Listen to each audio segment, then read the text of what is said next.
Michael Ironside has probably spent as much time in your living room as you have. See, he's worked as an actor almost non-stop for more than 30 years. Popped up in some pretty big movies, too. Civilians are here because they are our very best source of information on enemy aircraft. One of the most qualified is our tag rep. And TV shows. This woman is drunk at 7 o'clock in the morning. It's probably just alcoholic cardiomyopathy. Usually playing villains and tough guys, but for the longest time, Hello. even when acting alongside Schwarzenegger, So you gonna remember any of this? Not a thing. Oh, really? Michael still saw himself as a dude with a regular job. A roofer. Not surprising, though, given his origins. He was raised in a pretty blue-collar family in Toronto, and as a kid, he had a passion for reading, wanted to become a writer. So he studied acting to improve his screenplays and became a roofer on the side, just until his writing career took off. But instead, it was the acting gigs that came through, including this breakout performance.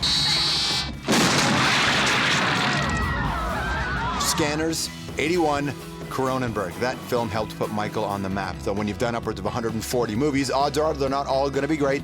I'd be interested to know how Michael feels about the career. These days, though, Michael may be as well known for his rich baritone as his face. He is the voice behind Sam Fisher in a Tom Clancy's Splinter Cell series, one of the biggest video game franchises on the planet. The nation that I protect can never admit that I exist. But all the work in the world didn't matter when Michael twice found out that he had cancer. He beat it both times, and surviving made him just readjust his outlook in both his career and his life. You know, for a man who believes we're defined by our actions, we'll see how Michael defines himself next.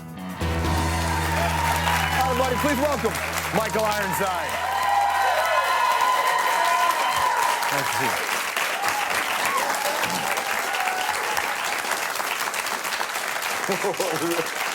What was that face? I don't do this. You don't do this? Yeah, I'm doing this because my niece, Jessie, finds you absolutely irresistible. Oh, that's very sweet.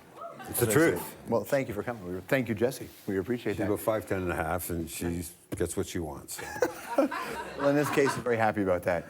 Thanks for coming on. People who just saw the bio that we rolled by you, everybody has a different relationship with your career because they sort of identify you from different places. I mean, not many cats can go, yeah, it's the Free Willy guy, that's the Total Recall guy. Or the police here, they'll pull me over and go, I need you for something. I mean, they go through their arrest sheets and stuff like this, Really? and then they'll pull my name up, and usually I'm on the ground, I got a foot in my armpit, and they go, you're the guy from Total Recall. You're the guy from Visiting Hours. Can I have your autograph? That's never happened. Has it happened? Oh, absolutely. On the PCH, I got pulled over in my 55 Chevy. Of course, my license plate said side iron. Yeah. My name backwards. They want to know where the gun was on the car. You know? But no, literally, I'll get braced by police officers, and then they'll go, oh, I'm sorry, you're that actor guy. That's fantastic. Except when you're face down and you got to be somewhere for dinner, you know. You really, well, at least you know you've made it when you've got all the cops getting that passionate about what you've done. You're a convincing actor at that point. Yes. They don't do that to the other guys. Is your career what you thought it would be? Absolutely not. I figured I would have got caught sooner and sent home. Really. No, I started off as a writer. I took acting lessons to help my writing. The National Film Board had a workshop in the very early 70s that was set up by Beryl Fox and Ginny Manatis. And the idea was to take young Canadian talent, writers, directors, actors, give them all the same training. And so that as they grew up through the industry, they would have a common vernacular. And myself, Delroy Lindo, Paul Shapiro, Barry Greenwald were all part of that group that came up. It's kind of like, we're getting to the stage now where it's last man standing, I think. But Do you think much about that? I do. I've had cancer twice in the last 4 or 5 years. My wife had breast cancer twice. Change your perspective on things. It's, shit, I didn't know I was going to talk about this. It's, the things that matter now are completely different than the things that mattered before. Right. You know, I remember meeting John Huston and asked him, I said to him, you did all these great films right up to Moby Dick, and then you did a bunch of shit and stuff like that. And then I looked at him because I realized I just said to John Huston, you did shit. And he went, yes, you're totally right. He says, it bankrupted me emotionally, mentally, and physically. He says, but now I might be on my last project. It might be my last song. I don't want to go on a bad note. And he was doing Wise Blood. And he says, so I try and want to do everything with a certain amount of emotional consistency and honesty. That's where I'm at. I remember nodding and thinking, John Huston, now I understand it. Not that I put myself where he was at in storytelling. It's just that I'm not afraid to take a risk now. And I mean an emotional or a creative risk.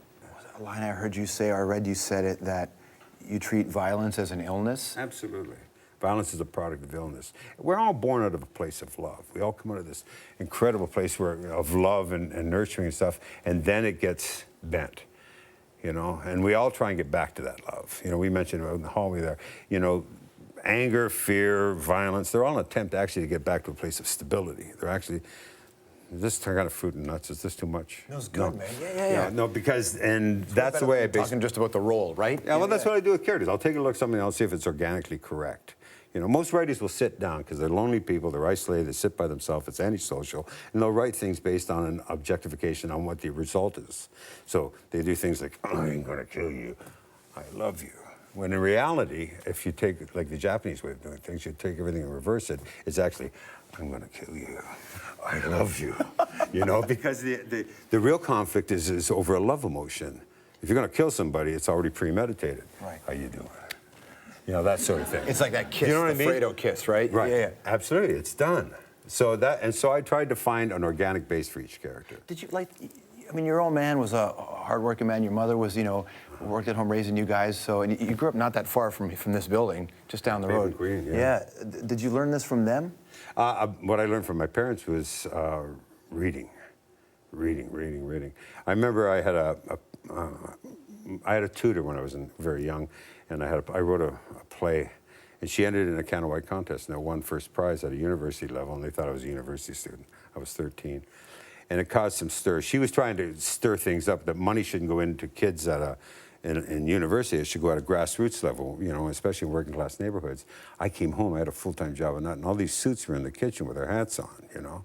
We're talking 60, 61, 62, 63 in there. And I thought, I'd done something wrong. I got caught, right? I had to go to work anyway. But I heard my mom say something. And she said to one of the interviewers, I think it was a Globe guy, she said, we can't afford to send our children physically anywhere, but we can send them anywhere in books. Right.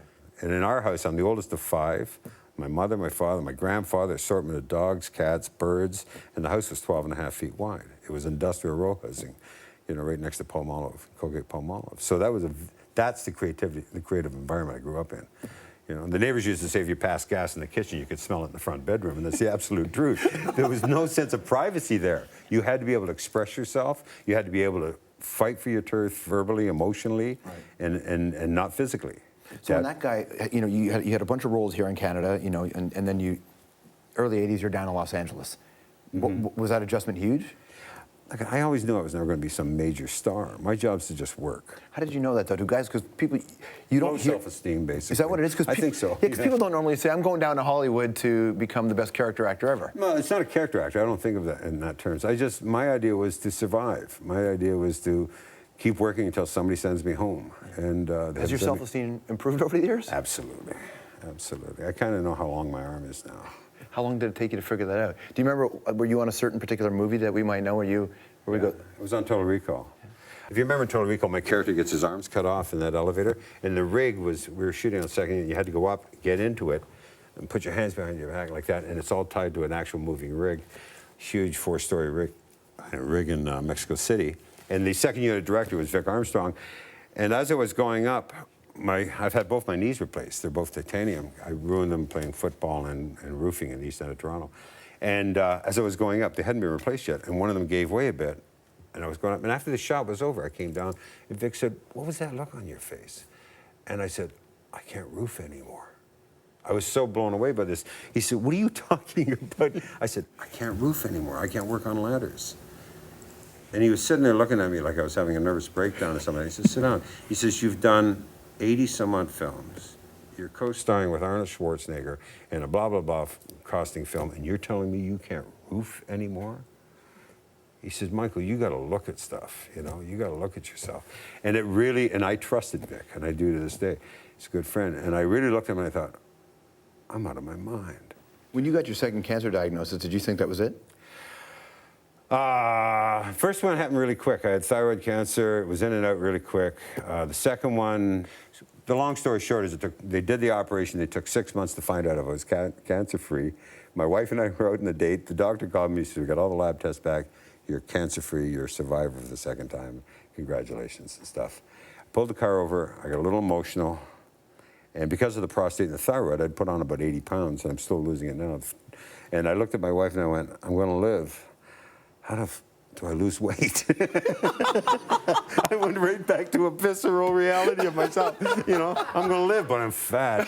You know, maybe I should get my eyes done. You know, she's crying and wants to punch. She just wanted to punch you. But, More with Michael Ironside when we come back.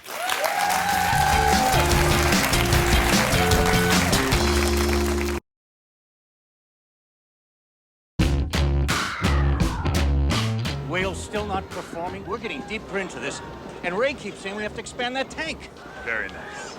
This is what I get for bringing the animal into Bruce's business. Why don't we just move him into the Ritz-Carlton? I can tack it on to the $5,000 they just dumped in his latest insurance premium. Yeah, the whale's worth more dead than alive. It will cost at least $100,000 to expand that psychotic malcontent's playpen. Huh? Oh, God, I hate that whale. Back here with Michael Ironside. You've been in California for so long. Has the way you identified as a Canadian changed over the years? Canadian, Eddie Madelon, he's a producer in Paris. I worked with him years ago, and he's the head of Producers Association. He said, Canadians are different than the rest of the world. I said, what are you talking about? He says, everywhere in the world, he says, when a man is going to get angry, he beats his chest and he raises his arm and he gets loud, and then you know he hits you. He says, Canadians, you just never know when they're going to hit you. And I looked at it and I thought, that's absolutely true. It's sort of like, all right, I guess we got to fight now. You know? True. Right. All right, so anthropology with you. Have you ever begged your representation or yourself even for a movie where you just could go home and laugh? Oh, God, yes. Oh, absolutely, absolutely. You know, because even in Free Willy, you were a tough guy. No. Well, Free Willy, and over the years, you get a measure of what you've done by the people walk up to you with the one-liners. You know, There's like, hey, you know, Jester's dead, or see you at the party, Rick. There's always somebody punching me in the shoulder in an airport saying, see you at the party, Victor. And when I did Free Willy, the line was, I hate that goddamn whale. You know, I'm trying to kill it. If anyone didn't see it, I tried to kill a whale for the insurance money. But little kids would come up to me. They come up to me in airports and say, hey, mister, do you really hate Willie? And I go, no, I don't. I'm just an actor. Willie's this big thing. We shot it in Mexico City, and they're going, oh. And this, after about the 15th time that happened, my wife and I were up in Reno Airport. United had just chewed all my baggage up, and we're spitting it out on the conveyor belt. And this little guy and his little one girl and their brother came up with a Barney doll under her. I don't like Barney. And what? Anyway. Because he's creepy? No, because he's an inarticulate piece of purple rubber with two eyes, and that doesn't challenge a kid's creativity. You know. Anyway, she pulls on my arm and she goes, hey, mister, you really hate Willie? And I went, I hate that goddamn Will. And she burst into tears, runs to her mother. Her mother says, you're a horrible human being. You're a madman. And my wife says, go apologize. And I, oh, Jesus. You know, I go out and I say, I'm sorry, I'm having a rough day. And she says, you should be ashamed of yourself. You should be in jail. And I went, I should be in jail. You have your child running around with Barney, and I went off on Barney. So this is all coming up, right? It's all coming up. And my luggage is I'm watching my wife trying to find my underwear and my socks and all the, and finally the husband came up and he said, you're the guy from Top Gun. I said, he says, yeah. He says, you're a pretty good actor. I said, yeah. He said, what'd you do to my family? They're all crying. I said, it's been a tough day. He says, I'm just going to get them away from you. And they went away. And I realized there's a responsibility. There's a responsibility when people come up to you. I just lost it that one day. You just got to be nice, right? You got to be civil. Civil, okay. Civil counts. What's the best Christmas present you ever got? Well, you're going to make me cry. We don't have a lot of money, and I was a motorhead. I used to go down to the junk yards and outbid guys for $11, $15, save cars, work on them, and give them to family members and stuff. And I'd do it with a mismatched set of tools. And my dad made no money, and he saved his lunch money up. And on Christmas Day, I opened it, and we didn't have a lot of presents. And it looked like a 12 of beer, you know. I thought, what is this, you know? And I opened it up, and it was a set of tools. He bought me a set of Huskies. And I looked across, and he went, and I didn't see it coming. And it was like, I had those, my brothers got them to this day. I mean, I cleaned them, I looked after them. And it was like being acknowledged. He did notice me. He knew. I mean, my father loved me and acknowledged me, but he was always working. Yeah. He was always working. And come in the middle of the night and check on you. But that meant that he actually knew where I was and who I was and what I was doing. So is he your hero, your pops? Absolutely. He's it. Good to see you, man. It's good to see I you. really appreciate it. Michael Ironside, everybody. We'll be right back.